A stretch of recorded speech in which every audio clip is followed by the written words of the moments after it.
सबसे पहले शीट के डाउट में बहुत सारे बच्चों को क्वेश्चन नंबर 1 में भी आया, हालांकि सबका हो भी गया, फिर भी डिस्कस कर लेते। छोटा सा है, सबसे अच्छी चीज थी इसमें क्वेश्चन नंबर 1 में कि आपको ब्रेक इवन पॉइंट दे रखा था कि हम बीबी कितने पे अचीव करते हैं। जैसे बीबी का मतलब होता है नो प्रॉफिट नो लॉस। तो अगर मैं 2000 यूनिट बनाऊं तो मुझे ना प्रॉफिट होगा ना लॉस होगा, लेकिन मैं 1 यूनिट 14 रुपए में बेचता हूं और मेरी वेरिएबल कॉस्ट 9 रुपए है, तो मेरी सेलिंग प्राइस कितनी है 14 और वेरिएबल कॉस्ट कितनी है 9। ऑपरेटिंग लिवरेज जो है आपको निकालना है, degree of operating leverage DOL निकालना है। कितने से 2500 से 3000। बेटा मैंने कहा था जब भी डिग्री बोलेगा तो वो 2 लेवल देगा, तो डिग्री ऑफ ऑपरेटिंग लिवरेज निकालना है। कितने से 2500 से 3000। तो परसेंटेज वाला फॉर्मूला लगेगा। क्या लगेगा? परसेंटेज वाला फॉर्मूला लगाने के लिए अगर मैं इनकम स्टेटमेंट में नजर करूं तो मेरे पास सेलिंग कॉस्ट है, वेरिएबल कॉस्ट है, सेलिंग प्राइस है, वेरिएबल कॉस्ट है, लेकिन मेरे पास फिक्स कॉस्ट नहीं है। तो फिक्स कॉस्ट निकालने के लिए हम क्या करेंगे, यहाँ देखो at break even point, break even point पे सेल्स टोटल कॉस्ट के बराबर होती है, होती ही नहीं होती, क्योंकि ब्रेक इवन प्रॉफिट पे होता है, ब्रेक इवन पॉइंट पे होता है no profit no loss. No profit no loss मतलब सेल और कॉस्ट बराबर होगी, ना प्रॉफिट होगा ना लॉस होगा, ऐसा ही होगा ना ब्रेक इवन पॉइंट पे। तो ब्रेक इवन पॉइंट पे अगर मेरी सेल है 2000, क्योंकि 2000 का अचीव करता हूं मैं ब्रेक इवन 14, तो मेरी वेरिएबल कॉस्ट होगी 2000 इंटू 9। 9 रुपए वेरिएबल कॉस्ट है, 14 रुपए सेलिंग है। फिक्स कॉस्ट मुझे नहीं पता, तो इधर उधर करके आ सकती है। 2000 इंटू 9 कितने होंगे 18, इधर कितने हैं 28, 28 में से 18 जाएंगे 10, बस फिर सॉल्व हो जाएगा ये इजीली। 2 स्टेटमेंट बन जाएंगे, एक 2500 पे, एक 3000 पे, और चेंज वाला फॉर्मूला लग जाएगा। चेंज वाला formula percentage change in EBIT upon percentage change in sales. Sales भी है, ईबीआईटी आ जाएगा, ठीक है। तो बस इसमें जो कुछ था वो ये फिक्स कॉस्ट। ये 1 में एक छोटा सा डाउट था, 4 में भी डाउट आया कुछ बच्चों को। 4 देखो, एक कंपनी का ईबीआईटी 15000 है, कंपनी का ईबीआईटी 15000 है, ईबीआईटी कितना है 15000,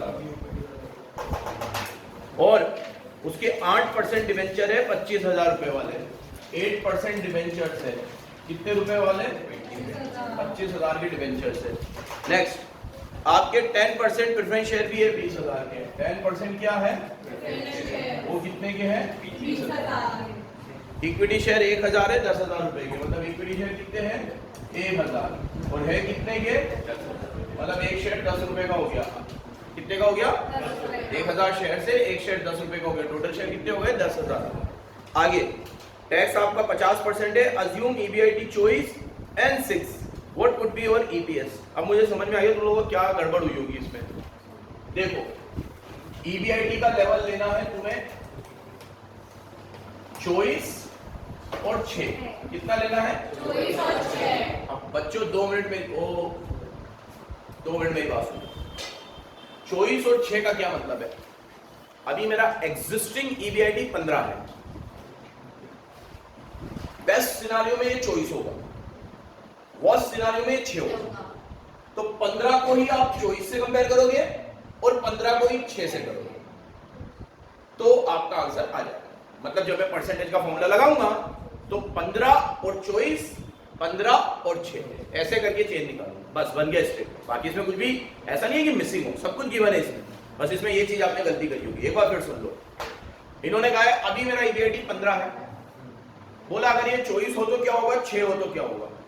तो इसको समझाने का तरीका मेरा ऐसा होता है कि चॉइस और 6 का क्या मतलब है कि अभी हम जहां खड़े वहां 15 है, अब हम कुछ इनिशिएटिव लेंगे तो अच्छी से अच्छी हालत में हम चॉइस पे पहुंच जाएंगे, और गिरी से गिरी हालत में 6 पे पहुंच जाएंगे।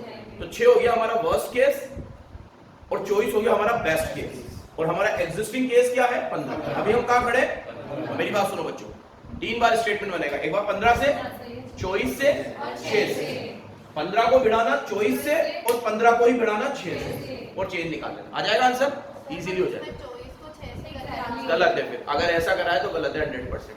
15 को ही चॉइस से करना है और 15 को ही 6 से करना है, ठीक है। फिर ये आंसर चेंज कर लेना तुम लोग, ठीक है। मैं करके देखूं इसको, तू श्योर है बेटा कि चॉइस और 6 से, चॉइस और 6 से आ रहा है ये वाला आंसर।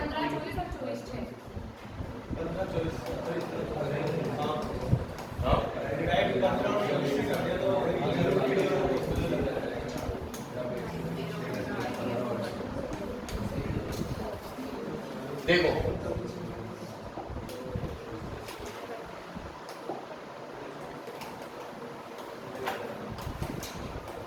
ये देखो एक मिनट, ये ईबीआईटी का लेवल है 15, 24 और 6। निकालना क्या है इसमें? फाइनेंशियली निकालना है ना, बस ईपीएस भी निकालना है, ईपीएस और फाइनेंशियल लिवरेज। बच्चों इधर देखो, अब ईबीआईटी में से लेस होगा क्या? इंटरेस्ट। इंटरेस्ट सेम रहेगा 25,000 का 8%, कितना? इसमें ऐसा तो कुछ है नहीं, ये कुछ सिनेरियो हो कुछ हो, ये क्या जाएगा?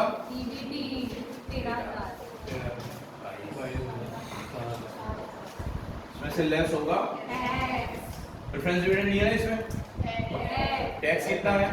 50%। हाँ 50%। 6500, 11,000, 2,000।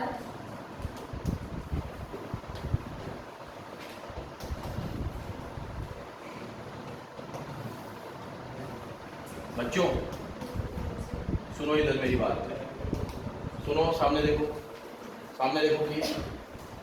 अगर इसमें प्रेफरेंस डिविडेंड है तो आपको पता है प्रेफरेंस डिविडेंड में जीयूपीडी ग्रॉस अप करके लगेगा, लेकिन यहाँ ग्रॉस अप भी नहीं करना है, क्योंकि यहाँ पे तो आप परसेंटेज वाला फॉर्मूला लगाओगे, परसेंटेज में कुछ थोड़ी पता है, परसेंट में सीधा लगेगा percentage changing EPS upon percentage changing EBIT, तो ईपीएस तो निकल ही जाएगा।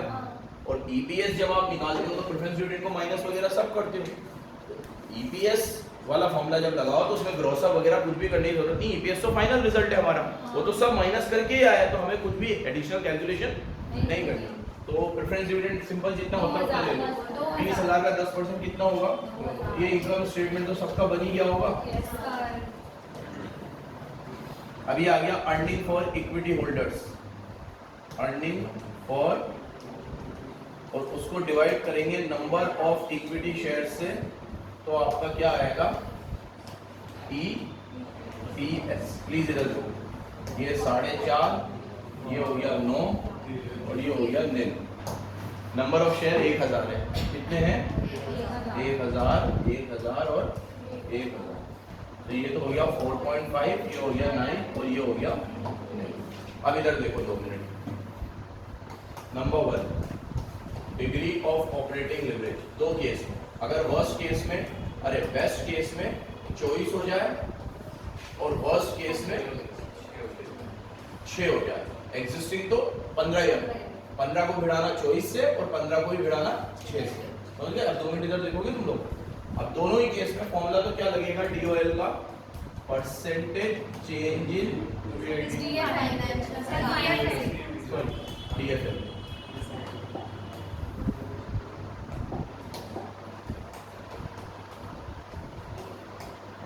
Percentage change in EPS upon percentage change in EPIT, ठीक है? परसेंटेज का formula change upon original into 100।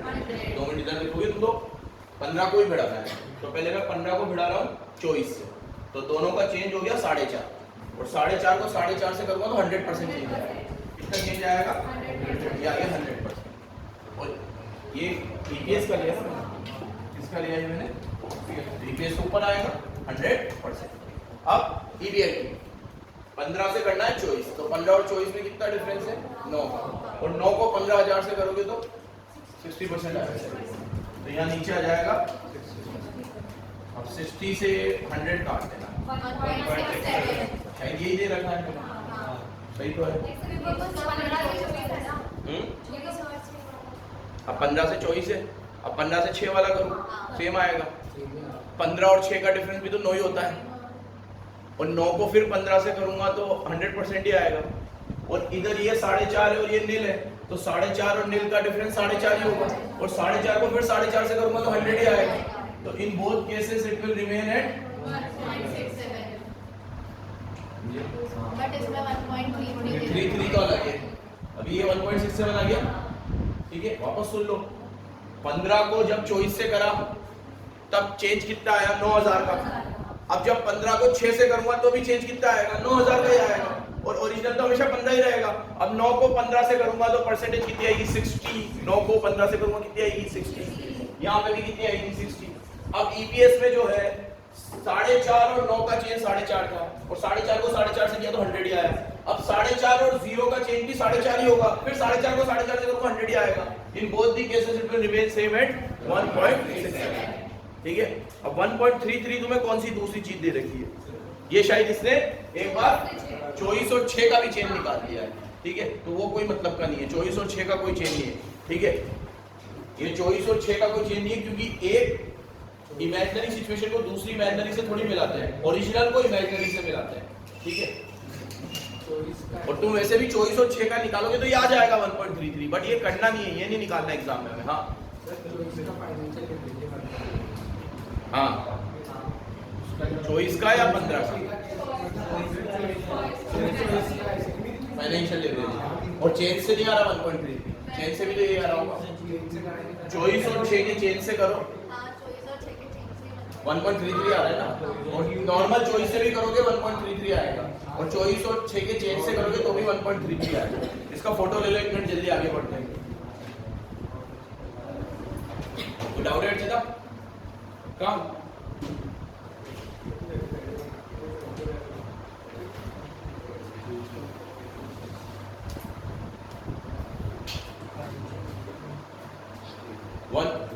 One की डिस्कस करा अपन ने, 3 और 4 करा। अभी जो कॉमन डाउट है जो सबको आया है 22 और 24, वो आ जाओ पहले। 22 और 24 आरटीपी का क्वेश्चन है।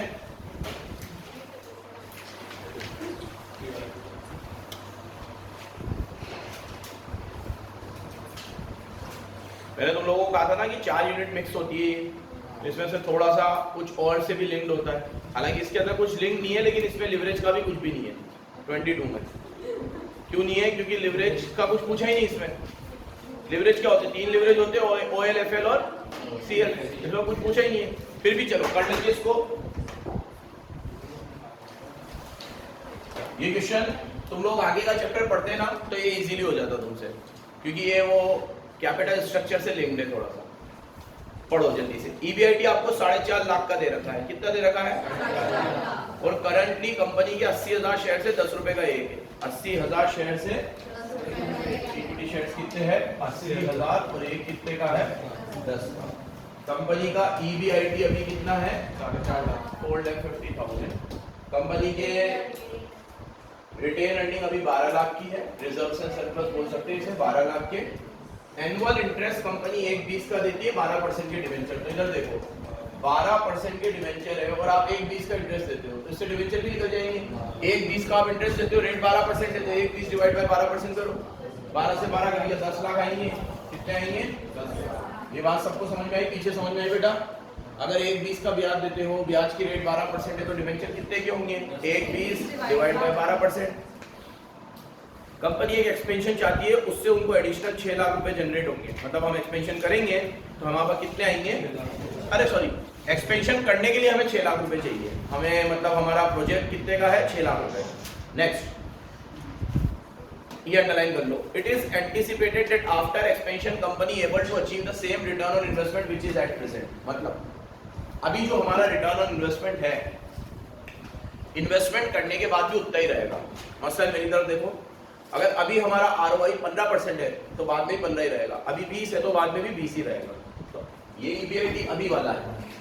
नेक्स्ट, एक्सपेंशन करने के बाद कितना होगा डोंट नो, बट रेट पे पता है कि जो रेट अभी हम कमा रहे थे उसी रेट से हम आगे भी कमाएंगे। तो हमारे प्रोजेक्ट से जो ROI आएगा वो सेम आएगा एज बिफोर। तो पहले बिफोर वाला निकालना पड़ेगा, बिफोर आफ्टर करेंगे इसको। ठीक है, तो बराबर से समझते जाना। टैक्स रेट आपकी 40% है, और जो एडिशनल डेप लेंगे वो भी 12% किस पे लेंगे? मतलब अभी भी जो हमारा ब्याज लगता है 12% लगता है ना, तो और डेप उठाएंगे तो उस पे भी कितना लगेगा? 12% ही लगेगा। अब आपको EPS निकालना है।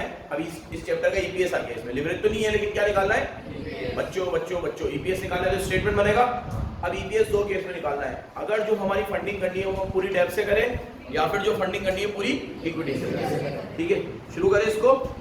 चलो वेरी गुड, यहाँ देखो प्लीज, अब तुम यहाँ देखना, स्टेप बाय स्टेप सॉल्व करेंगे इसको। पहले स्टेप 1 ROI निकालना है, रिटर्न ऑन इन्वेस्टमेंट। छोटी क्लासों में पढ़ा होगा रिटर्न, अभी मैंने किसी क्वेश्चन में भी कराया था तुम्हें।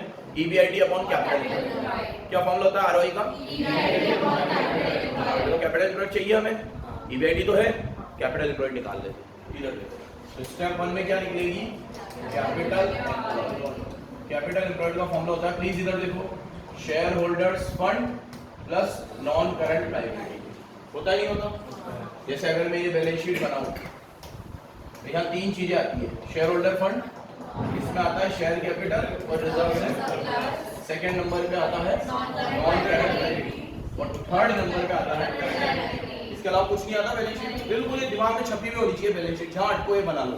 अब ये कैपिटल का पार्ट है और ये भी ये कैपिटल का पार्ट नहीं, शॉर्ट टर्म लायबिलिटी है, आएगी जाएगी आएगी जाएगी। इसके ऊपर एक डिस्कशन करी थी हमने, ठीक है, उसको रिपीट करना चाहूंगा कि शेयर होल्डर फंड मतलब शेयर कैपिटल रिजर्व्स, मेरा पैसा, शेयर कैपिटल मतलब मेरे शेयर होल्डर का पैसा, रिजर्व भी उन्हीं को देना है, it is part of capital, समझ में आता है।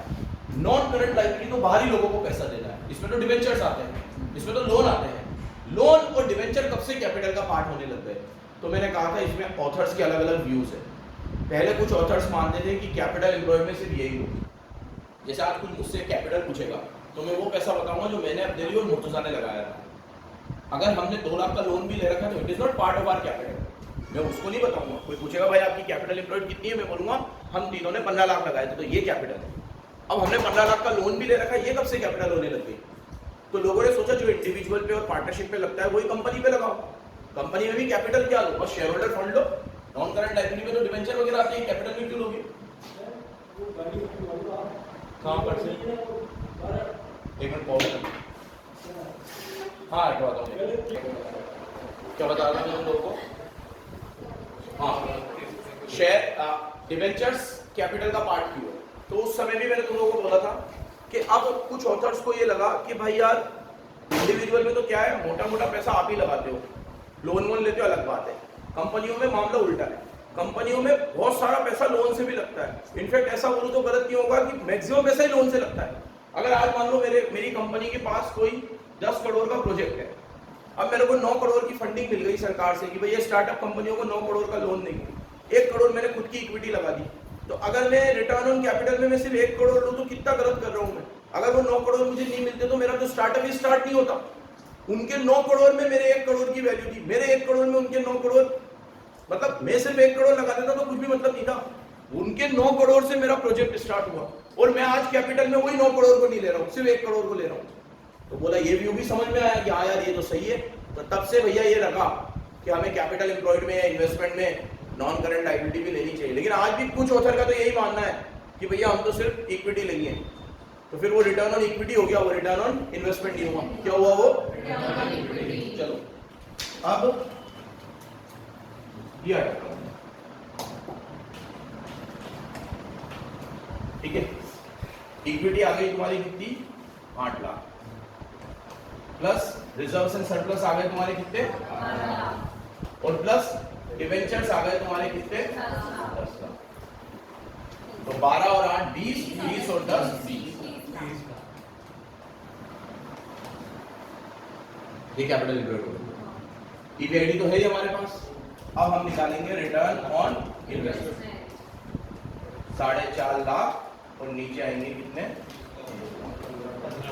कितना आएगा ये? अब इन्होंने कहा था जो अभी 15% है आगे भी 15 ही रहेगा। तो step 2 new EBIT. New EBIT कैसे आएगा? अभी मेरी इन्वेस्टमेंट 30 लाख की थी, मैं 6 लाख का और एक्सपेंशन करना चाहता हूं, तो प्लस 6 लाख। अब बच्चों ये 6 लाख में डेब्ट से लाऊं कि इक्विटी से लाऊं? हार्डली मैटर्स, क्योंकि डेब्ट से लाऊंगा तो भी वो कैपिटल एम्प्लॉयड का पार्ट है और इक्विटी से लाऊंगा तो भी वो कैपिटल एम्प्लॉयड। तो मैं तो सीधा 6 लाख जोड़ दूं, बाद में जिससे लाऊंगा तब की तब देखेंगे, लेकिन 6 लाख कैपिटल का तो पार्ट है ना। तो 30 और 6 मेरी नई कैपिटल हो जाएगी 36 और इस पे लगेगा 15% का रिटर्न। तो मेरा न्यू ईबीआईटी कितना आएगा?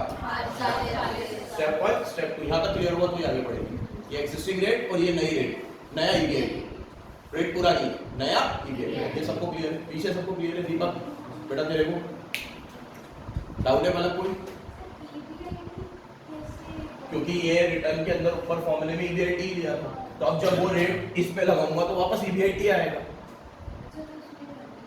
ये बस 30 की जगह 36 हो गया, अब रेट तो वही है ना, तो इसके ऊपर ये लगाऊंगा तो ऊपर वाला ही तो आएगा, ऊपर ईबीआईटी तो लिया था। चलो अब स्टेप 3 में मैं सॉल्व कर लेता हूँ इसको, क्योंकि मेरे पास सब कुछ आ चुका है। इनकम स्टेटमेंट बनाऊंगा मैं। क्या बनाऊंगा? पर्टिकुलर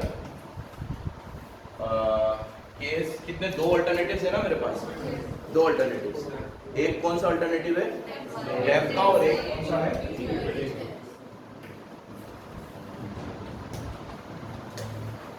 वो भी है जो उसकी दे रहा है 4 लाख।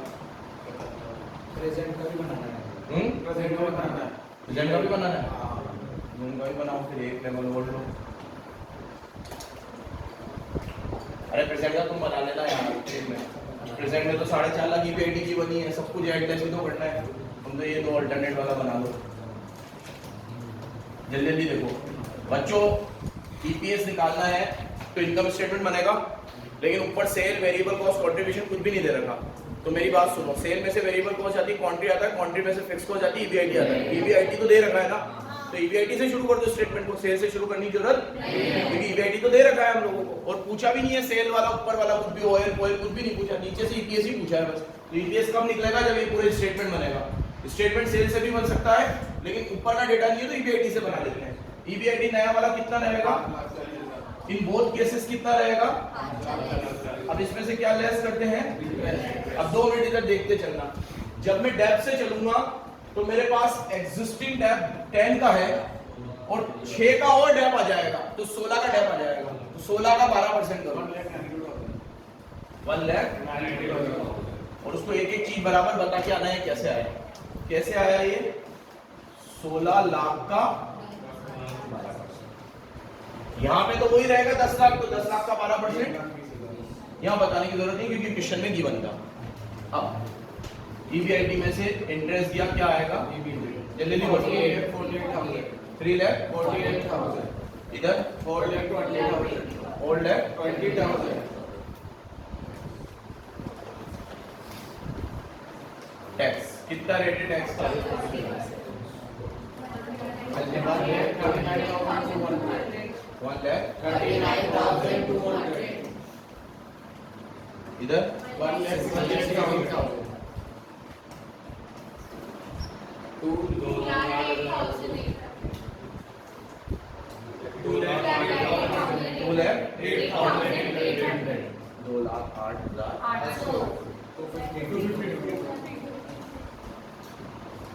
अब लेस करो इसमें से। प्रेफरेंस डिविडेंड है? नहीं है, पहले की रेट नहीं है ना प्रेफरेंस डिविडेंड, तो बस अब सीधा डिवाइड हो जाएगा इक्विटी शेयर। 2 मिनट इधर सुन लेना। पहले मेरे इक्विटी शेयर 80,000 थे।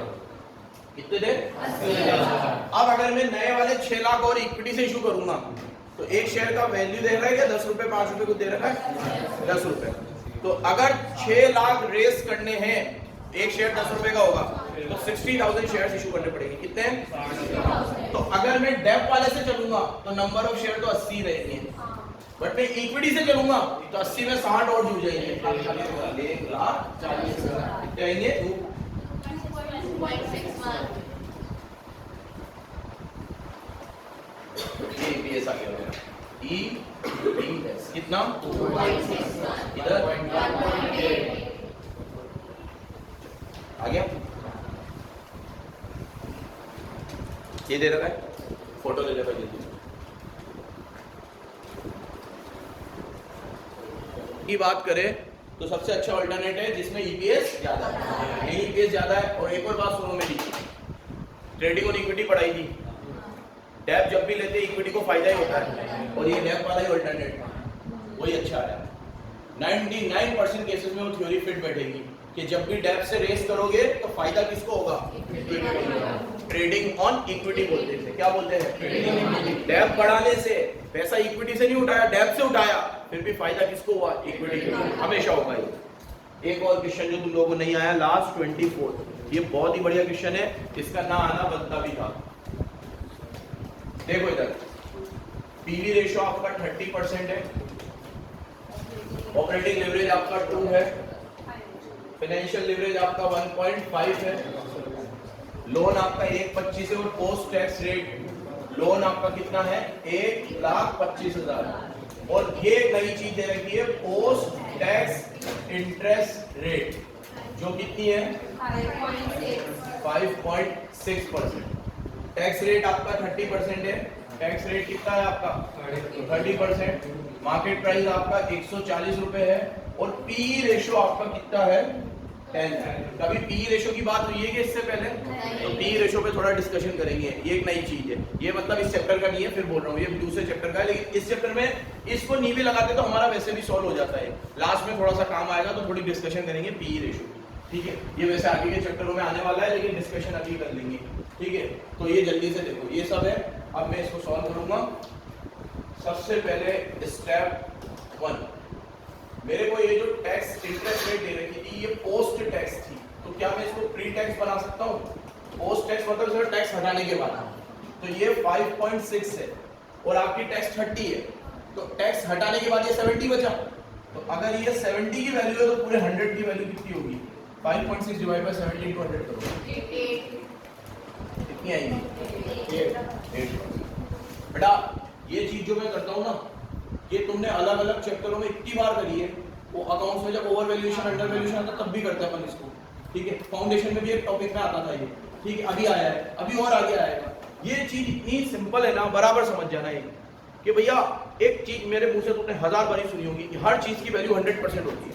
तो कोई चीज अगर कम हो रखी है तो उसे फिर 100 पे ले आओ, कोई चीज अगर बढ़ रखी है तो भी उसे 100 पे ले आओ। इनटू तो हमेशा कितने से करना?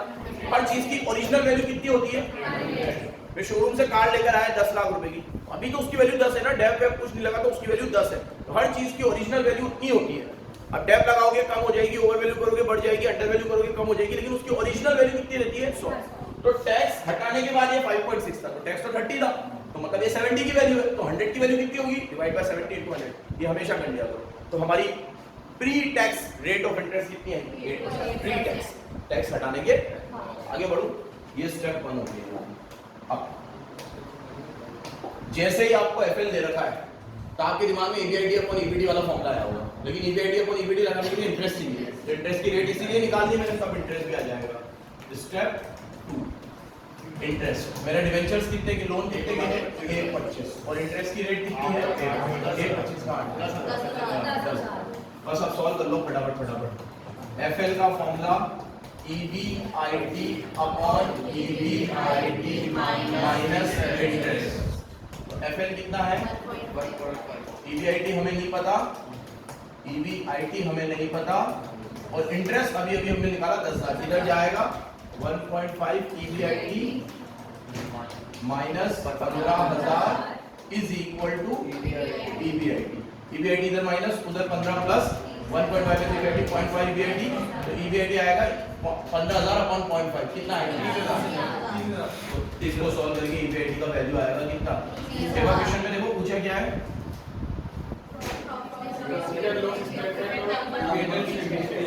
Number of equity shares, statement मतलब वो इनकम स्टेटमेंट। ईबीआईडी आ गया बच्चों। अब इनकम स्टेटमेंट दिमाग में लाओ, दिमाग में लाओ, दिमाग में लाओ। सेल से शुरू होगा तो पीवी रेशियो तो दे ही रखा है, तो वेरिएबल 70 हो गया, ये 30 है तो वेरिएबल कितना हो गया? तो मेरे पास वेरिएबल भी है, क्वांटिटी, लेकिन ऊपर सेल नहीं है, ठीक है। तो सेल भी आ जाएगी क्योंकि ऑयल है, ऑयल से कंट्रीब्यूशन आ जाएगा, कंट्रीब्यूशन आ जाएगा तो सेल भी आ ही जाएगी, ठीक है। तो फटाफट सॉल्व हो जाएगा ये। अब 30,000 हो गया, जो कुछ था वो ये था पहली स्टेप, ये ट्रिगर पॉइंट था, ये क्लिक करना चाहिए था। किसी को करा था क्या बेटा ये 8% वाली चीज? किसी को भी नहीं, कोई बात नहीं। जेड मेरे को हो गया था, वो तो कह रहा था बोर्ड का लक्ष्य का हो गया था वो। तुम लोग अगर झूठे मुंह भी बोल देते ना हमारा हो गया था, तो मैं बहुत बड़ी चॉकलेट लाया था। मैं कौन सा देखना? अब बेटा गया तीर कमान से निकल के उसकी बात। कोई भी तुम में से बोल देता कि 8% आ गई थी, मैं कौन सा देखने आ रहा था? मैं जाता ऑफिस में चॉकलेट ला दे देता।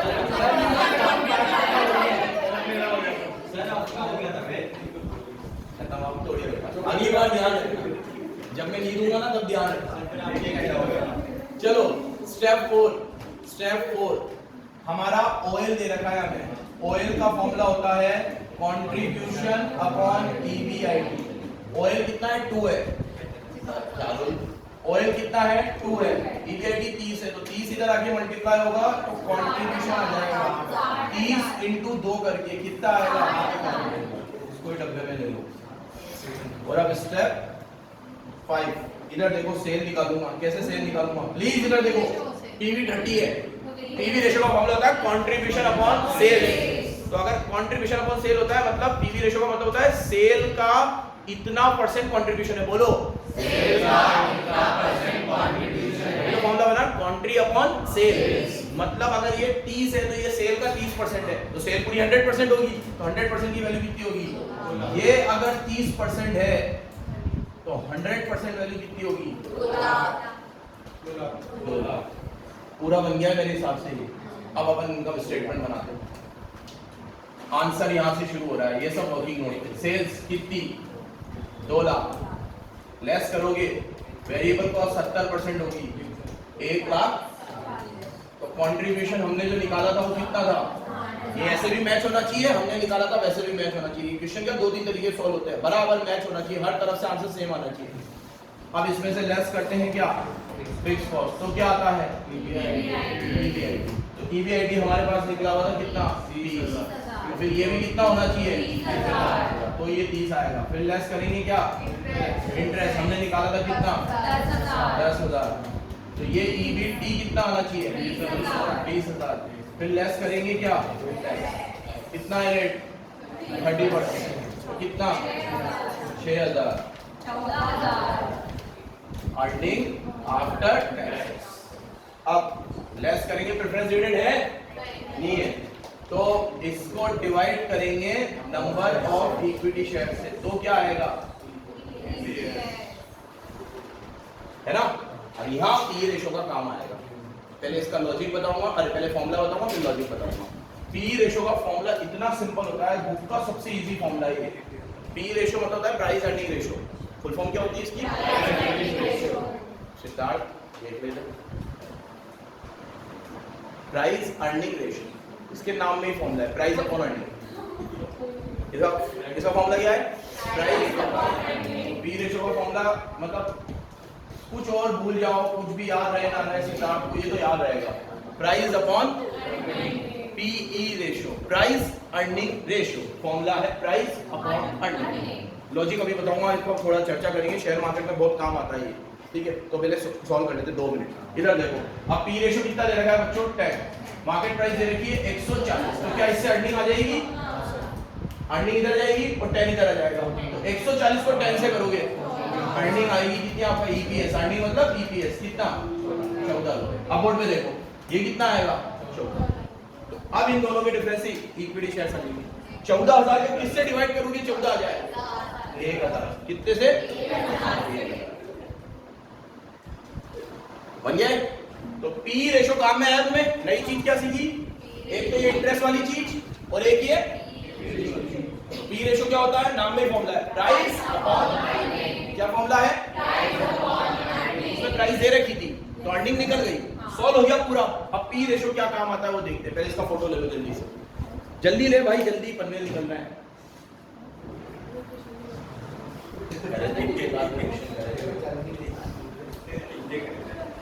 हो गया? हो गया ये?